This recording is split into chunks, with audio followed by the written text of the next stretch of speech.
Hola, ¿qué tal? ¿Cómo están? En este video iniciamos el estudio de la morfosintaxis.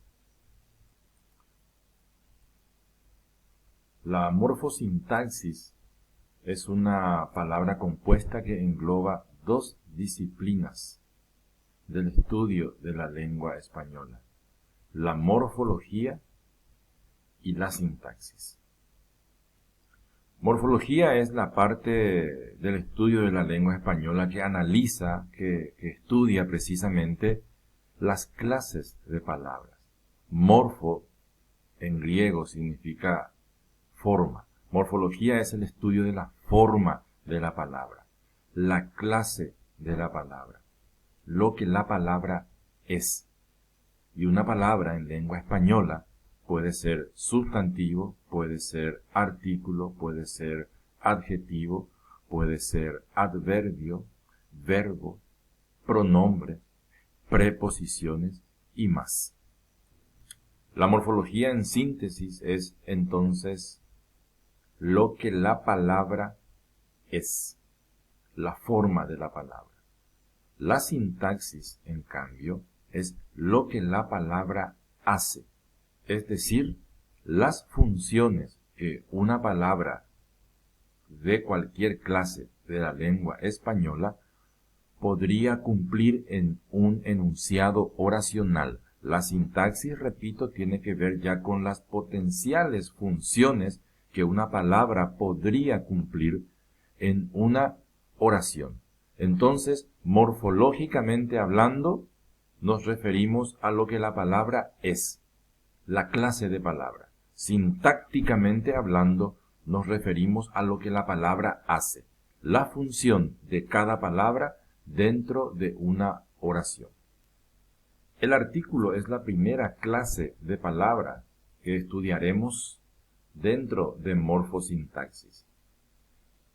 El artículo es una clase de palabra cuyos elementos especifican si lo designado por el sustantivo o el grupo nominal, es decir, grupo de sustantivos, constituye o no información consabida.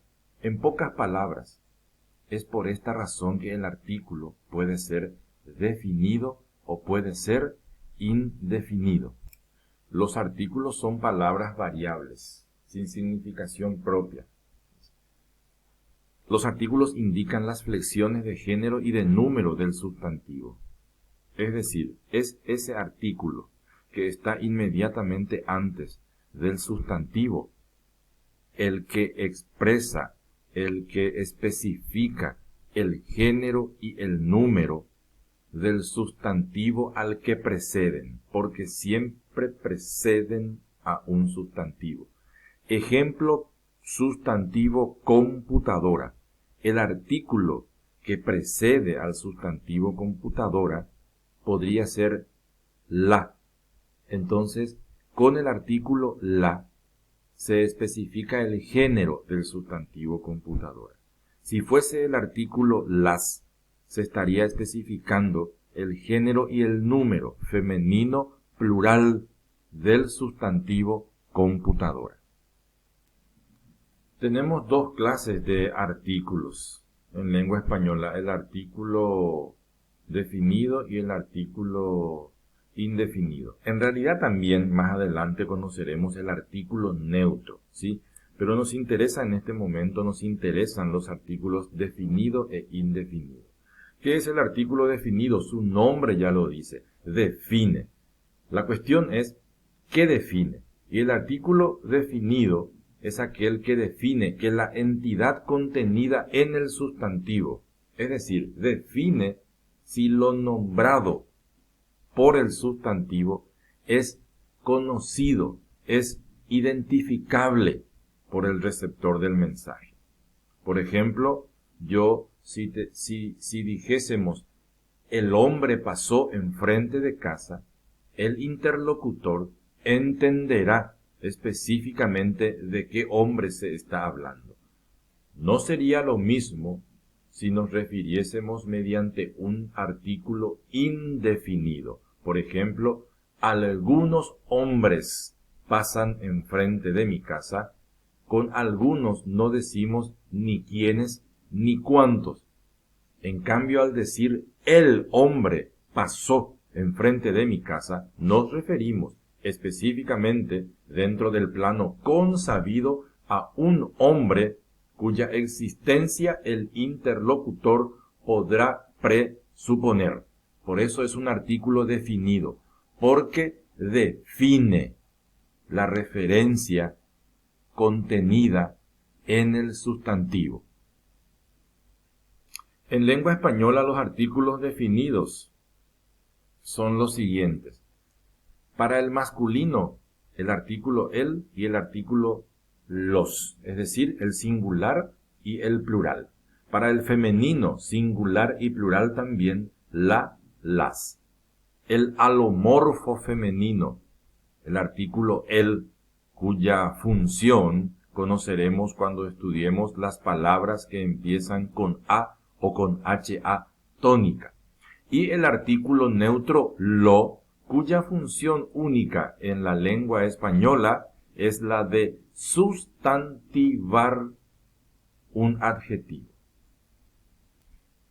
Y en cuanto a los artículos definidos, como ya nombramos brevemente cuando estudiamos hace ratito nada más al artículo definido, el indefinido o los artículos indefinidos se refieren a entidades no consabidas. Es decir, no es lo mismo que yo te diga la computadora, ¿sí? Pásame la computadora. Sabrás a qué computadora me refiero. No es lo mismo que te diga pásame una computadora. Significa que tenemos varias allí y yo no definí cuál computadora específicamente quiero que me pases. Entonces, pásame una computadora ya está dentro de la indefinición del artículo. El artículo indefinido se refiere a entidades no consabidas por los involucrados en el acto comunicativo. Por ejemplo, pasó una persona rápidamente. No está el enunciado dentro del plano consabido. No podrá el interlocutor definir a qué persona se refiere el emisor. Pasó una persona rápidamente. No es lo mismo que decir en el plano consabido, pasó la persona rápidamente. Si decimos pasó la persona rápidamente, estamos dentro de artículos definidos. Definimos una persona específica, cuya referencia consabida podría estar en un plano anterior de nuestro mismo enunciado. Pero sabemos a qué persona nos referimos con pasó la persona rápidamente. Pero pasó una persona rápidamente, está en el plano no consabido. No es posible que el interlocutor defina a qué persona nos referimos. Compré unos libros usados. No sabemos cuántos libros, no sabemos cuáles libros, no conocemos los títulos. Es muy diferente a decir en el plano definido, compré el libro usado. Sabemos a qué libro específicamente nos estamos refiriendo.